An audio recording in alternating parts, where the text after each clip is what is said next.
নমস্কার, আমি পারমিতা। আপনারা দেখছেন পারমিতার পাকঘর।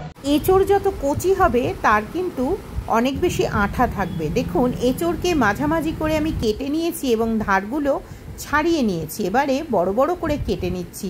এইভাবে কাটলে এঁচোড়ের আটা আপনার হাতে কোনোভাবেই লাগবে না।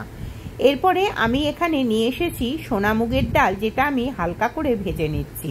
বড় বড় করে এঁচোড় এবং আলু কেটে নিয়েছি, যেটা আমি প্রেসার কুকারে সেদ্ধ করে নেব। আপনারা চাইলে প্রেসার কুকারের বদলে কিন্তু সামান্য কড়াতে দিয়ে ঢাকা দিয়েও সেদ্ধ করে নেওয়া যায়। ডালটা যাতে ভেজে না লাল হয়ে যায় সেজন্য তাড়াতাড়ি করে জল দিয়ে দিচ্ছি। জল দিয়ে দিলে কি হবে, ডালটা গলবে খুব সুন্দর এবং একটুও ডালটা শক্ত হবে না। একটু লবণ দিয়ে প্রায় 15 মিনিট বসিয়ে দিলাম। এদিকে এঁচোড়ের মধ্যে লবণ এবং হলুদ 1 চামচ করে দিয়ে জল দিয়ে একটা হুইসেল আমি দিয়ে নিচ্ছি। যতক্ষণে ওই দুটো সেদ্ধ হচ্ছে ততক্ষণে আমি একটা পেঁয়াজকে ভালো করে ছোট ছোট করে কেটে নিচ্ছি। দেখুন, প্রায় 15 মিনিট হয়ে গেছে। ডালটা কিন্তু একেবারেই সুসিদ্ধ হয়ে গেছে এবং এটাতে কোনো কাঁটা দেওয়ার প্রয়োজন হবে না। এবারে এটাকে রান্না করে নেব। রান্না করে নেওয়ার জন্য একটা প্যান বসিয়েছি। প্যানের মধ্যে সাবেকি রান্না বলে একটু সর্ষের তেল দিচ্ছি। বাঙালি সাবেকি রান্নাতে কিন্তু সর্ষের তেলের ব্যবহার হয়েই থাকে। সর্ষের তেল দিয়ে এরপরে একটু তেজপাতা এবং পেঁয়াজ দিয়ে নিচ্ছি। কোনো কিন্তু ফোড়ন দিইনি। তেজপাতা এবং পেঁয়াজ দিলে কিন্তু এর একটা অন্যরকম গন্ধ বেরোয়।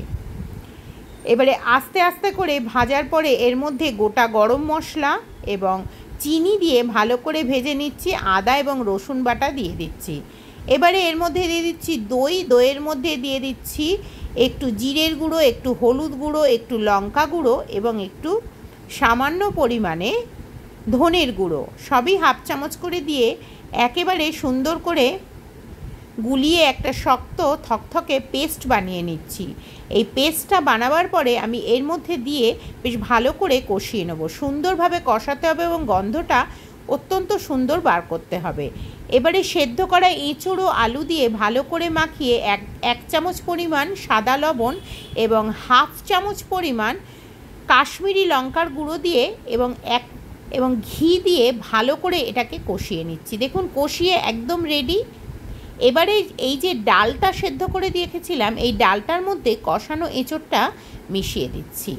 এই এঁচোড় এবং ডালের কম্বিনেশনটা যে এত সুন্দর হবে খেতে, মনে রাখবেন ডালটা কিন্তু ঝোলঝোল করে অনেক বেশি পাতলা করলে সেই স্বাদটা পাওয়া যাবে না। তাই ডালের মধ্যে আলাদা বিশেষ অনেকটা পরিমাণে জলের কিন্তু প্রয়োজন হবে না। সামান্য একটু জল দিলেই হবে। এবং ডালের সাথে এঁচোড় অতিরিক্ত পরিমাণেও কিন্তু দেয়া যাবে না, মোটামুটি একটু দিতে হবে যাতে দুটোরই ব্যালেন্সটা বজায় থাকে। এবারে দেখুন, সামান্য একটু জল দিচ্ছি। দেখুন, প্রায় মাখো মাখো। আর একটু গরম মশলা দিয়ে একটু ঢাকা দিয়ে 2-3 মিনিট মতন রান্না করে নেব। একেবারেই কিন্তু তৈরি হয়ে গেল আজকের রেসিপি ডাল এঁচোড়। কেমন লাগলো আজকে আমার এই রেসিপি? আপনারা অবশ্যই কমেন্ট করে জানাবেন। আমার চ্যানেলে সবসময় নিত্য নতুন রেসিপি আমি আপনাদের জন্য নিয়ে আসার চেষ্টা করি। আপনাদের মূল্যবান কমেন্ট আমাকে উৎসাহিত করে। তাহলে আজ এই পর্যন্তই।